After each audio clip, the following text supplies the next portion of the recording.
വരുന്ന കലോത്സവം നാടിന്റെ ഉത്സവമായി മുന്നേറുന്നു. പരാതികളില്ലാതെ കലോത്സവം ഭംഗിയായി നടത്താനുള്ള ശ്രദ്ധാപൂർവമായ പ്രവർത്തനമാണ് സംഘാടകർ നടത്തിവരുന്നത്. കലോത്സവത്തിന്റെ വിജയത്തിനായി വിവിധ കമ്മിറ്റികളാണ് കഴിഞ്ഞ ഒരു മാസമായി പ്രവർത്തിക്കുന്നത്.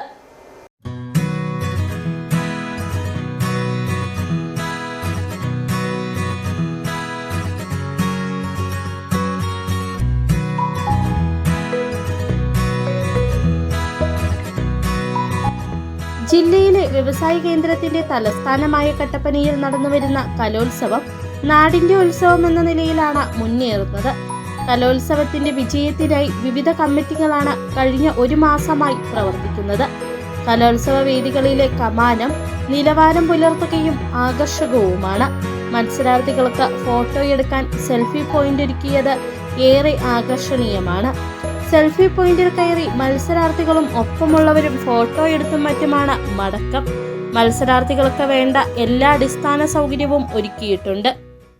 കട്ടപ്പനയെ സംബന്ധിച്ചിടത്തോളം സന്തോഷത്തിൻ്റെ ആഹ്ലാദത്തിൻ്റെ ദിവസങ്ങളാണ് കടന്നു വന്നിരിക്കുന്നത്. ഉത്സവ പ്രതീതിയാണ് ഇപ്പം കട്ടപ്പന സെൻറ്റ് ജോർജ് സ്കൂളിലും പരിസര പ്രദേശങ്ങളിലുള്ളത്. കഴിഞ്ഞ ഒരു 2012-ലും 2017-ലുമാണ് ഇതിനു മുൻപ് ഇവിടെ സബ്ജില്ലാ കലോത്സവം നടന്നത്. അപ്പം അതുപോലെ തന്നെ അന്ന് വളരെ ഭംഗിയായിട്ടാണ് കാര്യങ്ങൾ നടത്തിയത്. അതുപോലെ തന്നെ ഏറ്റവും ഭംഗിയായിട്ട് മേള നടത്തുന്നതിന് വേണ്ട ക്രമീകരണങ്ങൾ ഇവിടെ നടന്നിട്ടുണ്ട്. 10,000-ഓളം കുട്ടികൾ അവരെ സ്കൂളിൽ നിന്ന് അധ്യാപകരും രക്ഷകർത്താക്കളും ഒക്കെ ഇവിടെ വരുന്നുണ്ട്. വരുന്നവർക്ക് ഏറ്റവും സൗകര്യപ്രദമായ രീതിയിലാണ് നമ്മുടെ കാര്യങ്ങൾ ക്രമീകരിച്ചിരിക്കുന്നത്. അതിന് വേണ്ടിയിട്ട് ഇവിടെ എല്ലാ രീതിയിലുള്ള നല്ലൊരു സംഘാടക സമിതി പ്രവർത്തിക്കുന്നുണ്ട്.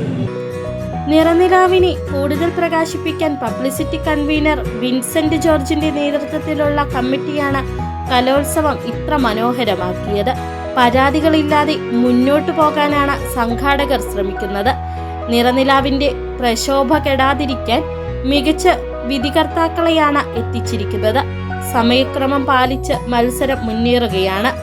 3 നാൾ നീണ്ടു നിൽക്കുന്ന കലോത്സവം ആസ്വദിക്കാൻ ആസ്വാദകരും എത്തുന്നത് കലോത്സവത്തിന്റെ വിജയമായി മാറി.